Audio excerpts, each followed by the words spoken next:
Hello, this is iTuffLove, and this is a 1v1, and full disclosure right off the bat, this dude is not the greatest to say the least. I do end up getting a Moab on him, which is just kind of adding insult to injury, kicking him while he's down.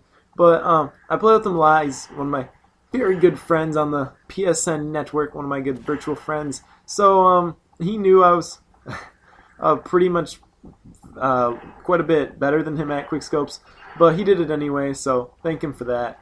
Did you hear that gun go very deep in the background just now? My voice may be overshadowing it, but it's pretty deep. Jumping in, I'll try and give some tips in here because some people have asked for it.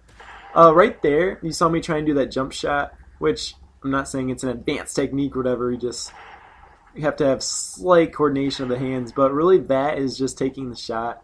Now, I don't really like people who kind of just like spam, hope for the best, get as many shots off as possible, and go for it. When I quickscope, I try and be more like a surgeon, where get one or two good shots on. If I miss my first shot, then that second one better hit, or I get disappointed in myself. And then you just see me pick up the AS50 for no rhyme or reason exactly. Just, well, one of my favorite, what's that called? One of my favorite challenges, at least in, what was it, World at War is called Cruelty, where you kill a guy, you pick up his weapon, and then you kill him with that weapon. And I think that is completely fantastic. I think that's hilarious. Here, you watch me get this kinky shot. Yeah, there you go. Quickscopes, though, a lot of stuff is map knowledge, which means do it a lot, which means practice.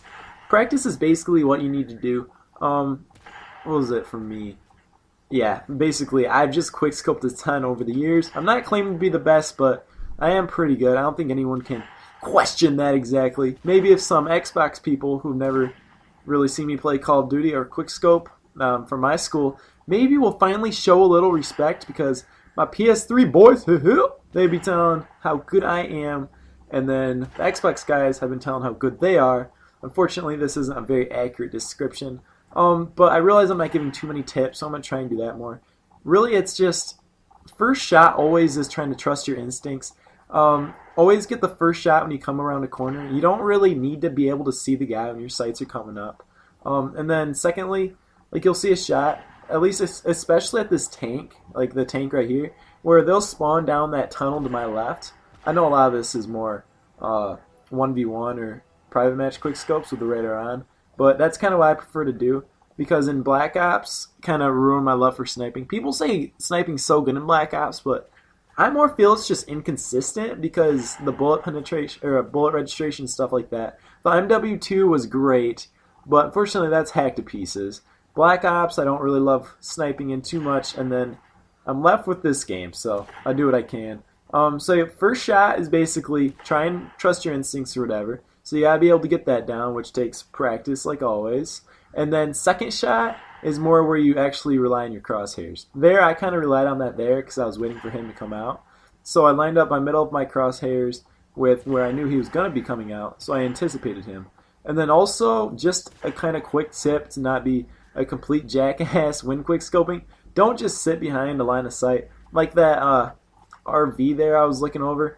That is one of the most annoying head glitches possible. That's why I don't really love 1v1s on this game, or at least competitive ones. This one's fine by me, of course. Is basically because this is the map you really have to play if you're going to do 1v1 or something like that. Like, you can do another map, but it'll take quite a bit longer. This map has so many head glitches. And the tip right here is that if you can't see the guy and you're kind of just shooting in the air, where you know where he is because of the red dot, and try and get a few shots on like that, but then kind of count your losses and live another day. And then I got off track on the RV earlier. Even when the radar is on, I don't know if I rely on it a lot more than other people do, but definitely take full advantage of that. Anticipate their movements. After you shoot, relocate, because don't underestimate the power of that. Basically because a lot of people, like I said, don't focus on the UAV as much as they should, so do that as much as possible. And then basically, you see this game, I really need to hold my sight in a little longer, because a lot of people when they quickscope, they think it's hard scoping, where it's really not at all. It's hard scoping, but it's through a wall. That's hard scoping. Is a huge thing is you want to be able to see through your sights. Now, you're not going to aim through your sight and direct your shot, And look at this, he pulls his pistols out on me at the last minute, stealing my flawless. What's I gonna say? Well, you want your sight to actually come up, not to aim through it. But that way, a lot of time, if you don't do it like that, then it's more like a slightly more accurate quick scope because you're shooting when your crosshairs are coming in. I'll try and do some more videos like this. If the feedback is good, if you want to, leave it in the comments. I'll try and give more tips next time. 30-1. It was kind of like combat training. Thank you, Zach, for getting decimated.